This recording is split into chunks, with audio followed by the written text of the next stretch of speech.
네, 강프로입니다. 자, 한미반도체 보겠습니다. 자, 오늘 3% 정도 떨어지고 있는데 장중에 하락폭은 더 컸습니다. 7% 정도까지 떨어졌고요. 삼성전자도 그렇고 하이닉스도 그렇고 하이닉스 한 6% 정도 떨어졌었습니다. 자, 왜 그런지는 다들 아시죠? 전쟁 거의 뭐 직전까지 갔습니다. 뭐 지금 뭐 아니다, 맞다 이런 얘기들 오가고 있는데 실제 시장에서 반영한 결과가 그렇게 반영이 되어 있습니다. 일단 이스라엘 쪽에서 반격이 나간 걸로 반영이 되어 있고요. 그렇기 때문에 실제 결과치가 뭐가 나오든 지금 장중의 변동성이 터졌기 때문에 기다리고 있던 매수 타점이 왔다고 보시면 되고요. 그리고 여기서 최소한의 확인 과정만 거치면 이제 조정은 끝났다고 보시면 됩니다. 자, 내용부터 체크해 보겠습니다. 일단 오늘 이야기를 안 드릴 수가 없는 게 전쟁 관련된 이야기, 중동 불안에 관련된 이야기, 그쵸? 요 내용을 이야기를 안 드릴 수가 없죠. 자, 미국 ABC 방송, 이스라엘 미사일 이란 내 장소 타격, 그쵸? 이렇게 내용이 나왔고 밑에 내려보면 뭐 다들 보시는 것과 다르지 않은 내용입니다. 이스라엘이 발사한 미사일이 이란을 타격했다고 미국 ABC 방송이 18일 보도했습니다. 일단 오늘 아침에도 그렇고 계속해서 이야기가 나왔었던 내용이고요. 뭐 주말부터 시작해서 좀 시끄럽습니다. 시끄러운데 이렇게 보셔야 돼요. 일단 확전이 되는지 안 되는지 그런 부분은 우리가 확인하고 판단할 수 있는 방법이 없습니다. 그런데 제가 말씀드리고자 하는 내용은 이 내용입니다. 확전이 되었을 경우 벌어질 수 있는 일, 이 정도는 우리가 예상이 가능하죠. 그 예상치가 어디까지 갈까요? 유가,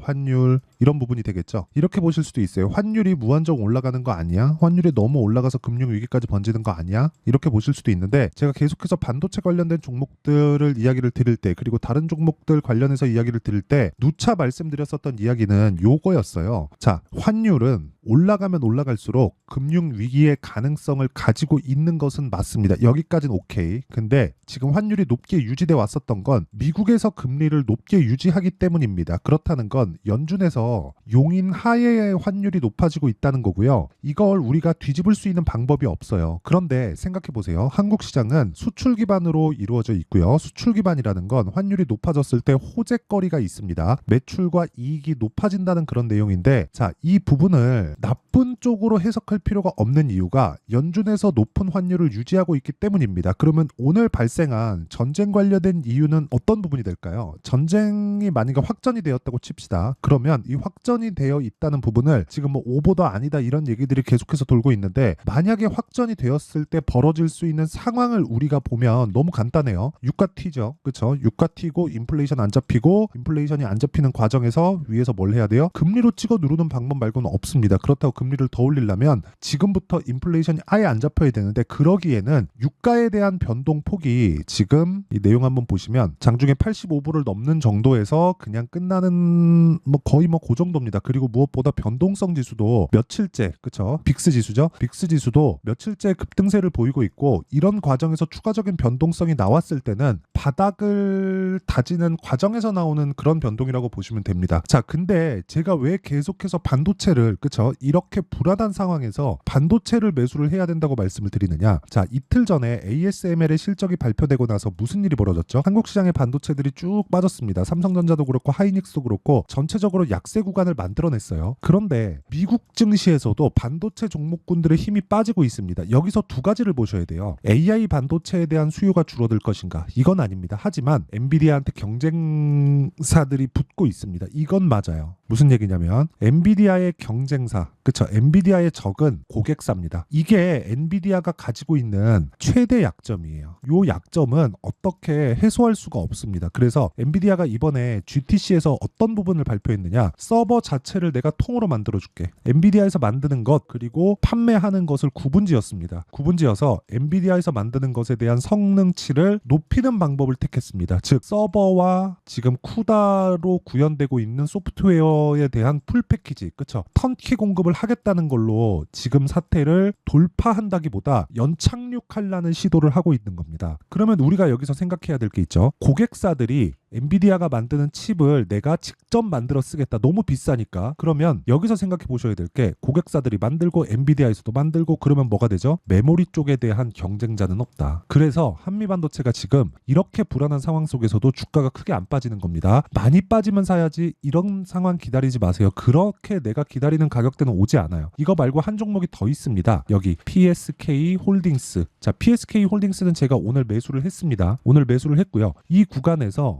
가장 강한 종목 두 가지 중에 한 가지를 제가 매수한 거고 다른 반도체 종목들도 저는 오늘 급락하는 구간에서 매도하지 않았습니다. 왜? 반도체가 주도주가 될 수밖에 없는 환경을 오늘도 확인했다고 보시면 되고요. 무엇보다 이 과정에서 왜 전쟁 관련된 이슈가 시장에 큰 위험을 주지 않는지, 그리고 오늘자 변동으로 끝나는지, 그렇죠. 그리고 지금 타점을 왜 잡아야 되는지 그 내용에 대해서 이야기를 드렸는데, 이 내용을 토대로 우리가 그렇죠.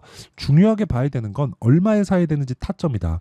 PSK 홀딩스를 제가 오늘 그렇죠. 한미반도체는 매수하지 않았지만 PSK 홀딩스를 매수한 이유도 한미반도체를 보는 관점과 다르지 않습니다. 그렇죠. 그래서 지금 중요한 건 철저하게 가격대를 체크해서 매수 관점을 잡자. 이게 핵심입니다. 자, 그래서 이런 가격대를 보는 눈, 그리고 시장을 보는 눈, 이런 부분을 전부 다 이해를 했을 때 나는 어떤 매매를 하겠느냐. 그쵸? 간단하게 제가 표현을 해드릴게요.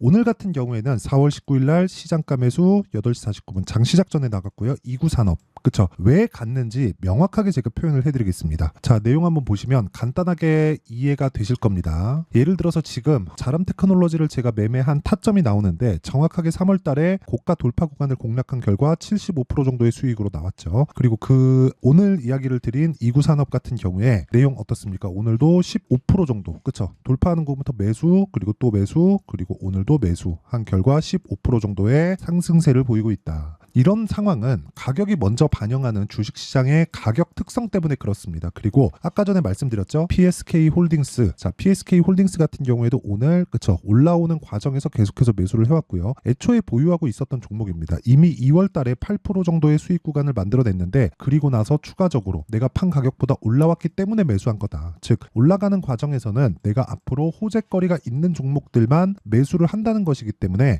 우리는 타점을 이래서 잡아야 된다는 걸 알고 있어야 되고, 한미반도체 같은 경우에도 뭐예요? 안 빠진다는 건 호재가 있다는 거예요. 많이 올랐는데도 불구하고. 그쵸? 자, 그래서 내가 가격을 잡는 과정에서 너무 어렵고 어떻게 판단해야 될지 모르겠다 하시는 분들은요, 소통방으로 들어오시면 되고요. 다 무료로 진행하고 있습니다. 그래서 구독과 좋아요 이 두 개 부탁드리고요.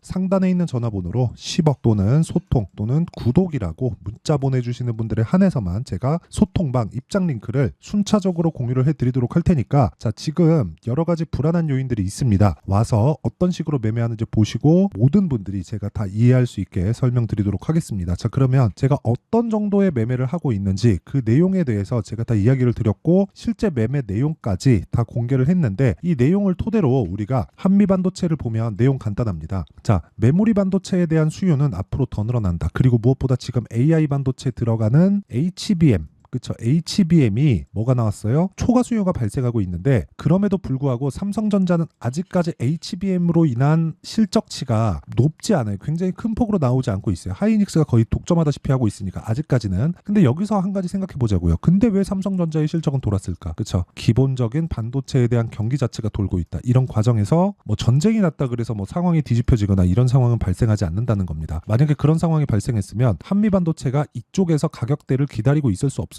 버틸 수가 없어요. 그쵸? 근데 내가 만약에 난 62편까지 기다려야지 이러면 안 옵니다. 절대 안 옵니다. 전쟁이 터졌으니까 무슨 일이 일어날지 몰라 이런 생각을 가지고 있다면 지금이라도 버리는 게 좋고요. 무엇보다 중요한 건 내가 매매할 수 있는 타점을 이해하고 판단하는 게 중요하다. 그래서 그 실시간 내용에 대한 부분을 아까 전에 말씀드렸었던 여기 소통방에서 공개하고 있는 거고요. 이 내용은 구독과 좋아요 그리고 상단에 있는 전화번호로 소통 또는 10억 또는 구독이라고 문자 보내주시면 제가 소통방 입장 링크를 순차적으로 공유를 해드리고요. 그리고 이 내용에서 이야기를 하는 그 가격 잡는 원리, 그리고 가격이 왜 이렇게 형성되는지 제가 앞에서 이야기를 드렸었던 내용입니다. 그 내용에 대한 부분은 여기 한미 반도체의 가격과 단기 보유 전략, 그리고 최근에 너무 불안한 상황이 계속되기 때문에 제가 한미 반도체만의 실시간 타점, 매수부터 매도까지 실시간 타점을 제가 무료로 다 공개를 해드리도록 할 테니까, 그쵸? 구독과 좋아요 눌러주시고요. 상단에 있는 전화번호로 한미라고 문자 보내주시는 분들에 한해서만 제가 한미반도체의 가격과 단기 보유 전략과 함께 실시간 타점을 문자로 공유를 해드리도록 하겠습니다. 자, 내용 정리 한번 들어가겠습니다.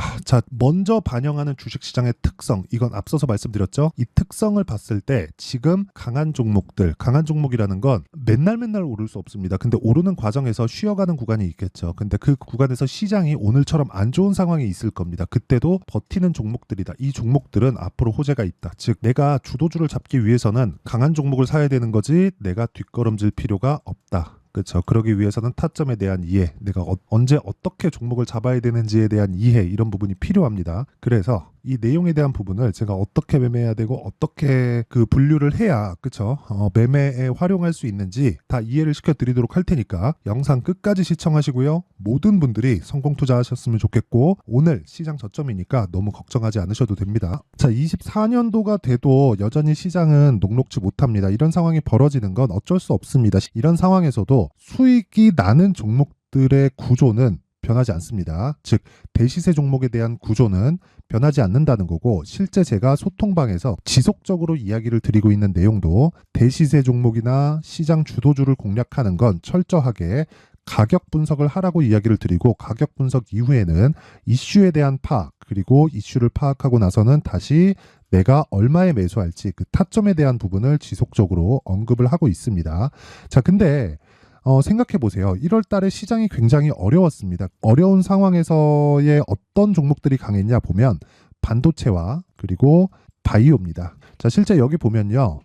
HLB에 제가 실제 매매한 내용을 띄워놓고 보여드리고 있는데 1월 22일부터 매매를 시작해서 4일 동안 31%의 수익 마감이 됐고요. 그리고 여전히 신고가 종목입니다. 자, 그리고 그 다음 어보브 반도체, 이름을 보시다시피 반도체 종목이죠. 그리고 AI 반도체는 지속적으로 강세를 보이고 있습니다. 이 종목도 신고가를 먼저 달성한 이후에 제가 21%의 단기간에 21%의 큰 수익을 내고 마감이 됐습니다. 다시 재공략을 준비하고 있고, 이런 부분은 소통방에서 다 공유를 해드립니다. 자, 그리고 그 다음 코세스. 자, 코세스 같은 종목도 당연히 그쵸, 신고가 종목이고요. 그리고 반도체 종목입니다. 이 종목도 영업일 기준에서 이틀 동안 대략 한 15%의 수익 마감이 됐습니다. 내용을 한번 보시면 어떻습니까? HLB를 포함해서 30%, 20%, 15% 이런 식의 수익이 지속적으로 발생하고 있는데, 이 세 종목 모두 다 신고가 종목이고 1월 달에 시장이 약세를 보이고 있는 구간에서도 강했었던 그런 종목입니다. 특징점이 하나 있는데 그 이슈에 앞서서 가격이 먼저 반영했다는 거죠. 자, 근데 그게 기업 밸류업 프로그램이라고 하죠. 그 종목들도 마찬가지입니다. 오늘은 그 부분에 대해서 이야기를 드릴 텐데, 그렇게 제가 가격을 먼저 보고 이슈에 대해서 파악하는 이유는 결과적으로는 큰 시세를 먹기 위한 사전 준비 작업입니다. 실제로 큰 시세를 먹기 위해서 사전 준비 작업을 했을 때 여기 레인보우 로보틱스 127%, 그리고 ISC 98%, 그리고 한미반도체 97%의 큰 수익을 내는 상황을 만들 수 있습니다. 어떤 식으로 소통방에서 진행됐는지, 그쵸? 그 상황을 제가 이야기를 드린 건데, 이런 상황도요, 당연히 신고가를 공략했을 때 가능한 겁니다.